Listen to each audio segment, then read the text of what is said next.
Hey everybody. Today is part 3 of my lessons on Korean history and culture. We left off with Sejong the Great and the creation of Hangul. So now we're going to go and talk more about Hangul, and then we will have basically the end of the Yi or Choson Dynasty with their wars with Japan, which has some amazing turtle boats. So I hope you guys enjoy. And I know you're going to enjoy this because we're actually going to move to not me and enjoy Thoth's Pill, which is going to do a great lesson on You guys Hangul. So love reliving the enjoy. invention of the Greek and Roman alphabets like it's some climax in the history of writing. But real language nerds drool over Korean, and here's why. This is cool. You should totally like and subscribe them, by the way. Another time, another king, this time in a Korean palace. He presents himself as King Sejong. As you get a grip on your surroundings, you begin to tell him of your journeys. Yet, with a sweeping gaze, the king looks right past you. You've been out for a very long time, over 1,000 years. The world has come so far, and the scripts you once knew have too. He reminds you of the old Chinese logographs and sound meaning combinations. Those are still useful to his court, to a point. You see, Chinese has these nice word units one after another, but Korean, he boasts, has these elegantly complex words with different pieces and endings. Fitting Chinese writing to Korean grammar hasn't been easy. He tells you of a people across the sea who've gone through a similar struggle. The Japanese simplified Chinese characters by turning them into a fixed syllabary, which they now use alongside the Chinese characters. So they have these syllable characters and these thousands of Han characters. How They use the complicated Han is that? characters for the meaning-heavy components, the vocabulary terms. Then they use the syllabary to write little grammatical words and word pieces or new vocabulary words that don't historically have their own Chinese logograph. Can you imagine having to learn all of that? That would be so wild. It'd be so hard. Such a complicated system, gentlemen. The king has an almost puzzled look, like he's holding back a punchline.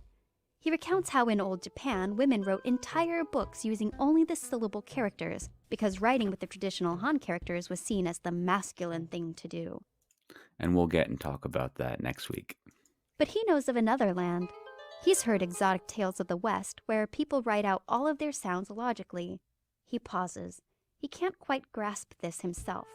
You snicker as you think back on how you saw the alphabet develop with your own eyes in your journeys. You would know. So you sit down and show him how to write every vowel and consonant with the alphabet. A couple dozen shapes and you can write any sound. You smile and think, so simple. But he lets out an unimpressed sigh. Why do all the characters look so different? So haphazard? I mean, you make fa and va by putting your bottom lip against your top teeth. The only difference is that your throat vibrates when you say va. He quizzes you. Why do you write fa and va? And he goes on, interrogating you. What about ba? Why does it look that way when it's just taking the va sound and saying it through smacked lips? Seems you underestimated the king. He doesn't want any old alphabet. He wants a writing system that shows the various features of sounds. That the sound is made in your throat, against your teeth, made with your lips, and so on. He puts his brightest scholars to work, giving them the humble name of the Hall of Worthies.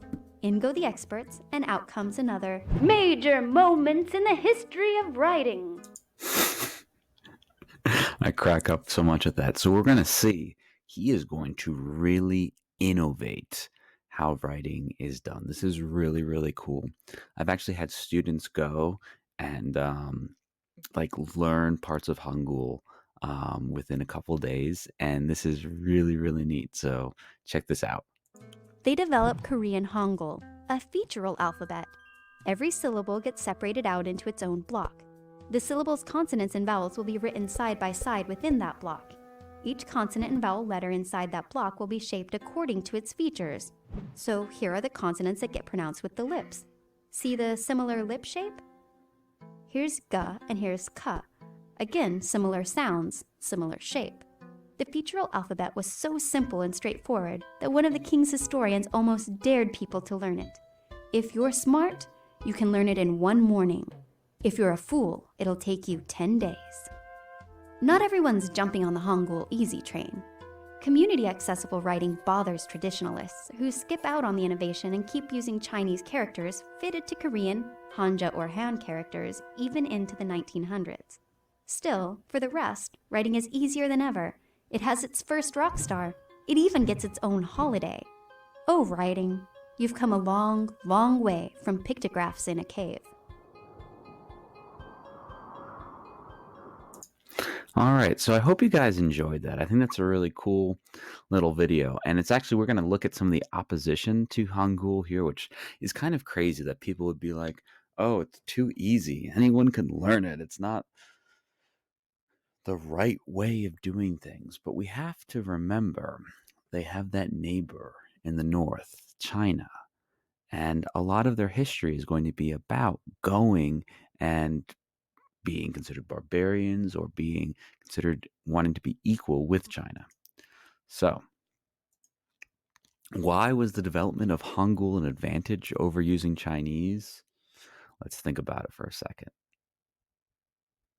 So, what do you guys think? Well, hopefully, you thought something about how difficult it would be to learn. In fact, most of the people in the Korean Peninsula were illiterate. So going and having an easier language is going to make it easier to communicate, easier to pass information. It's good stuff here. All right, and here are some examples of Hangul. And I just think it's so cool that they have a holiday just for their alphabet, right? Isn't that cool? Imagine we had a letters day and you got off from school, right? Although I bet right now a lot of us are wishing we could just go back. I know I am. Okay, so excerpts from Sejong Silak, Chomali's opposition to the Korean alphabet. 20th day of the second month of the year 1444. Chao Mali, first counselor in the Hall of Worthies, and his associates offered the following memorial. We humbly believe that the invention of the Korean script is a work of divine creation unparalleled in history. There are, however, some questionable issues we may wish to raise for your Majesty's consideration. Now, let's look at that. Why do you think he is going and saying, we humbly believe that the invention of Korean script is a work of divine creation? Because we know that he's about to go complain about it. Well, you don't want to go and make the king mad, right? You know, he's got a title Sejong the Great, so he sounds like he's probably not a tyrant here, right? But you still don't tick off your boss. Remember that, guys, when you're a little bit older. All right, so let's keep on going here now that he's buttered him up. Ever since the founding of the dynasty, our court has pursued the policy of respecting the senior state with utmost sincerity and has consistently tried to follow the Chinese system of government.